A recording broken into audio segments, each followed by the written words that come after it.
Yo guys, what's going on? This is Yoki Man here, and as you can see, we are starting to climb the table, which is nice, which is good, because we've actually won 4 games now. After the last episode, we really started to pick our form up.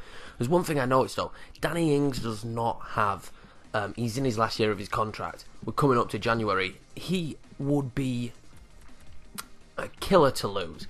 Even to let him go for cheap, we really need to re-sign him. So I pushed my hardest to get him back in, to get him to sign a contract for us. And, you know, that was really important to me. We've come up here, we've got our first game of the episode, guys. We're coming up against Hull. An ever-improving team, Hull. They are really, really good this year. I like the players they brought in. To be fair, I quite like Steve Bruce. Not a lot of people are a fan, but I quite like him. But look, early on in the game here, we have a corner.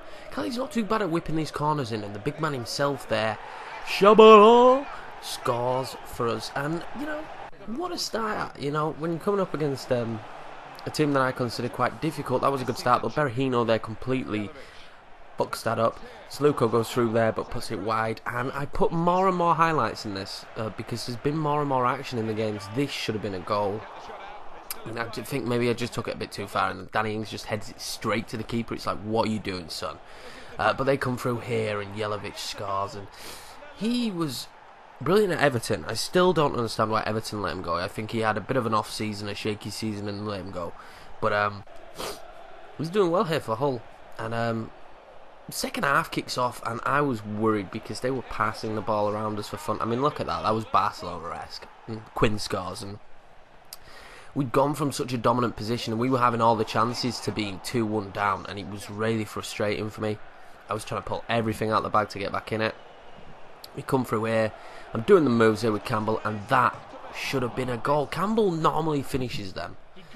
That was really frustrating. It was like nothing was going my way, and look at that. Just little trickle balls, and Adel Hernandez scores, who he went to Hull, but he's a huge player.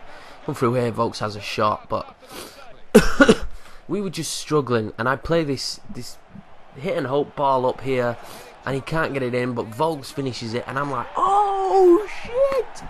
86th minute, is it on? But this is the one you need to look out for. We tried our hardest to get back into it, and look at this clearance, but Steve Bruce would be fuming with his son there, Alex Bruce, because it was awful. Harpard makes a hash of the save, and Danny Ings makes it 3-3. And holy shit, guys, holy shit, are we back in this game? I was like, oh my god, I could not believe it. We pushed on to get a winner, and I was like, right, this is it. He's brought Vokes down, free kick, end of the half.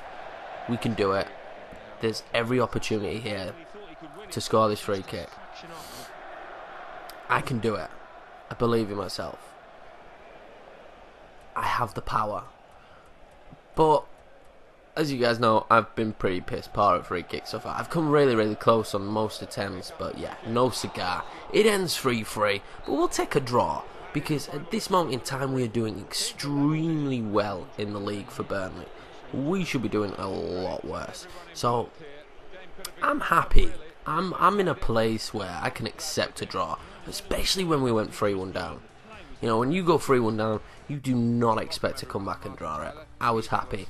So we come into the second game of the episode, guys. Aston Villa. Tough test. We're at home, though. We need to make Turf Moor a fortress.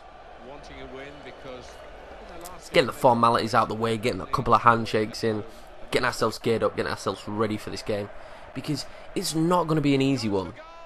Aston Villa are always going to be a tough team to play against. Wyman has a chance there, and Campbell, he is the man you want standing over the free kick.